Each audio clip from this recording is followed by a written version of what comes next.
Olá, sejam todos bem-vindos. Paulo Silva aqui, vulgo Paulinho. E na aula de hoje nós iremos falar sobre CDS Views, ter uma introdução sobre o que é CDS Views. Sem mais delongas, bora para a aula. Olá, sejam todos bem-vindos novamente. Esse módulo de CDS Views, né? Iremos falar sobre o que é CDS Views e como construir, né, CDS Views. Antes de entrar no conceito, né, da CDS Views em si, né, nós precisamos entender um pouquinho por que, né, surgiu a necessidade de criar CDS Views e o que são CDS Views, né? Então, para começar, nós precisamos entender primeiro o conceito de CDS, né? E o que seria CDS, né? CDS é a abreviação de Core Data Services, né? É uma estrutura, um modelo de dados, né, para definições de criação de objetos de banco de dados, né? Então, através de CDS, de Core Data Services, nós conseguimos, né, utilizar comandos de definição de dados, né, linguagem de definição de dados, o famoso DDL, né, para fazer criações de diversos objetos a nível de banco de dados, né, como, por exemplo, tabelas ou entidades, né, que podem ser chamadas de entities também, views, as próprias views, né, que são as visões que nós projetamos com CDS. Data types e estruturas também nós conseguimos criar utilizando o modelo de dados de CDS, contextos, né? E contextos para quem está familiarizado com o desenvolvimento de objetos diretamente no banco de dados HANA, né? Como por exemplo nas versões que utilizam HANA XS, né? Ou XS Advanced, né? Lá no o famoso XSA, né? E na criação das tabelas nós conseguimos, né, dividir essas tabelas no banco em contextos, né? Ou seja, podemos criar, por exemplo, uma tabela com o mesmo nome, porém em contextos diferentes, né? O contexto ele acaba se tornando parte do nome final da tabela, né? Então, vou dar um exemplo prático aqui. Poderíamos ter um contexto de inbound, onde iríamos criar todas essas tabelas referentes à camada de inbound. Poderíamos ter um segundo contexto de stage, né, onde iríamos armazenar essas tabelas de stage, onde faríamos manipulações de dados, algumas outras coisas. E um terceiro contexto, que poderia ser um contexto de histórico ou de outbound, né, para fazer também essas tabelas. Então, elas ficariam separadas em contextos diferentes.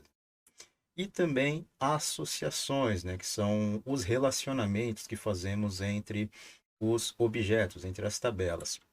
E também annotations, né, que são teremos uma aula também falando sobre annotation, né, mas annotations seriam basicamente como se nós estivéssemos enriquecendo, né, os metadados da entidade, fornecendo algumas informações adicionais, né, que podem favorecer, né, no caso de aplicações que irão consumir esses objetos que estamos gerando.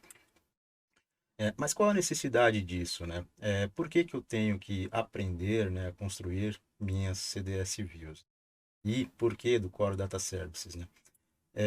A SAP tem uma estratégia, né, com a utilização do banco de dados HANA, que é transferir, né, o máximo possível da lógica que criamos nas nossas aplicações para a camada de banco de dados, né? Até porque hoje em dia o banco HANA, né, como ele é um banco de dados in memory, a sua performance é alta, né? Então, comparado com servidores de aplicação que carregam os dados do banco, né, para processarem aplicações, o processo do banco de dados, por ele ser um banco in memory, ele acaba sendo muito mais rápido, né? E isso chega com o conceito, né, chamado Core to Data, ou, como alguns já podem até ter ouvido falar, o conceito de pushdown, né? Que seria, né? Vamos falar então um pouquinho, entrar nesse assunto sobre Code to Data, né? Ou Code Pushdown. Hoje, as aplicações transacionais, né? Boa parte dos modelos clássicos, né? De implementações, eles utilizam o modelo Data to Code, né? E o que seria esse modelo? Nós temos aqui a camada de lógica, nós temos aqui a camada de banco de dados, né? Onde eu tenho os meus dados, e a camada de aplicação.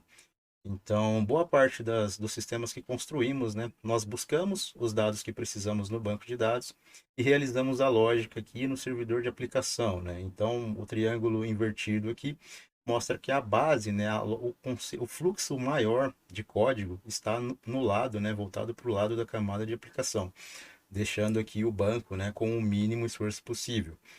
Essa lógica que nós codificamos aqui são as tabelas, né, os loops, os objetos, os cálculos que fazemos aqui no servidor de aplicação. Isso nesse modelo, né, nesse conceito de data to code.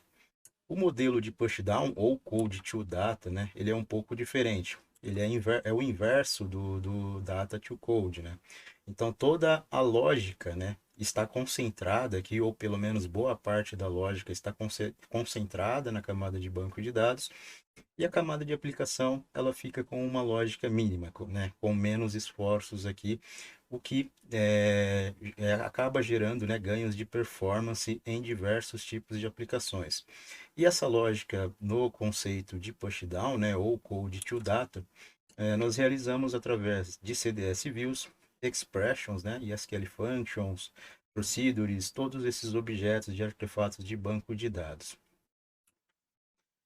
Entrando nesse conceito, né, de pushdown, até as versões 7.40, né, ali pelo Support Package 02, esse desenvolvimento, né, era feito da seguinte forma, né? Nós tínhamos uma instância do banco HANA, nós precisaríamos ter um usuário lá no banco HANA, né, para criação dos objetos, e lá no banco HANA nós iríamos criar, né, nós criamos os objetos, as HANA Views, as tabelas, diretamente no banco de dados, como por exemplo também as procedures, né, para realizar as lógicas no banco de dados.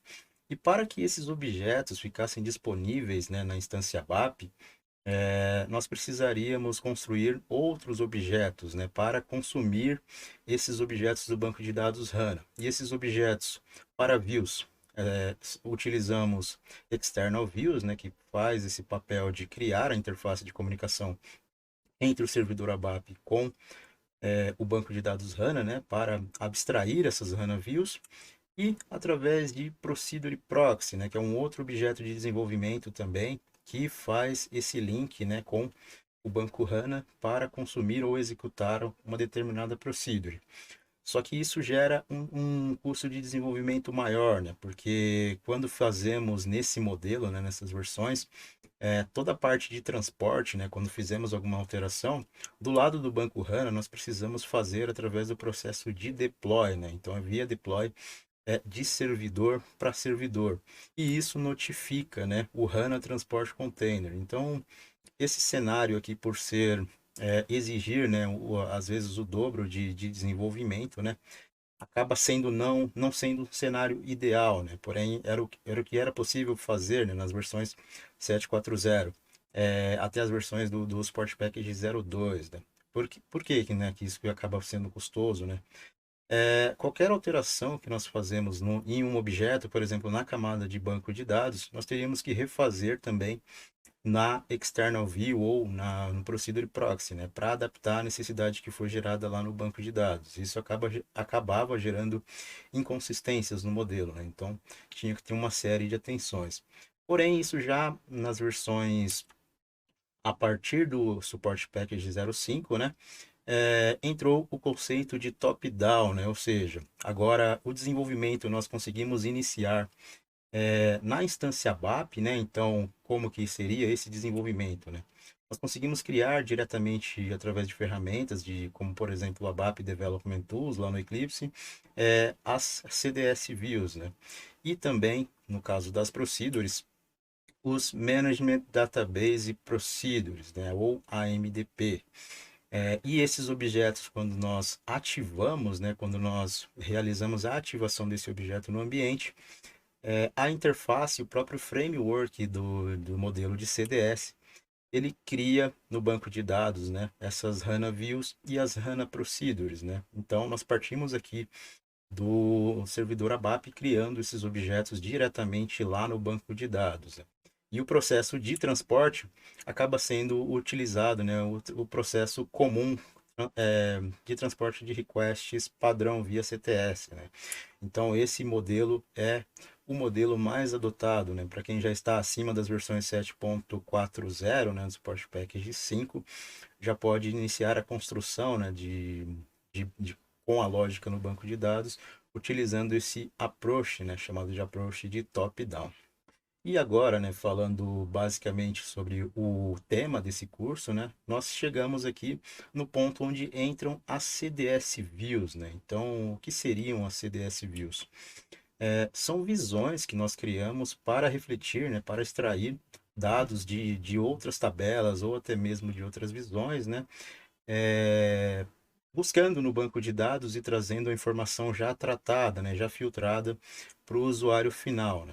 E por ela ser um objeto que é executado diretamente na camada do banco de dados, né, esse processo de leitura de uma CDS acaba sendo muito mais rápido se for comparado, né, com o processo de leitura que fazemos hoje em ambientes ABAP. Fazendo o select direto na tabela, nós não estamos acessando a tabela fisicamente, né? A tabela ainda está no banco de dados. Então, via servidor de aplicação, ele vai disparar um comando lá para o banco de dados para trazer os dados dessa tabela, né? Via CDS já é algo diferente, né? Nós já estamos executando essa lógica, né? Quando fazemos uma seleção em uma CDS view, nós já estamos buscando esse dado diretamente do banco de dados, né? Mas se a CDS é uma view, né, por que que eu não posso continuar criando uma visão, né, lá pela SE11, né, meu dicionário de dados, né? Existem alguns tipos de diferença, né, entre as visões de dicionário e as CDS views, né? Vamos passar um pouquinho aqui por elas. Então, nas visões do dicionário ABAP, né, nós criamos ela através da SE11, né, ou também através do Eclipse. Nós não podemos criar, né, em dicionário, né, visões de dicionário, annotations, né, que seriam uma forma de enriquecer no metadata. Isso não é possível criar através de visões de dicionário. Agregações, né, como por exemplo count, sum, essas funções de banco de dados, nós também não conseguimos criar em visões de dicionário. Agrupar informações, né, como por exemplo trazer um histórico de vendas por cliente, né, ou algo do tipo, já agrupado em visões de dicionário também não é possível, né? Podemos utilizar joins, né? Então isso é possível fazer, né, via visões de dicionário.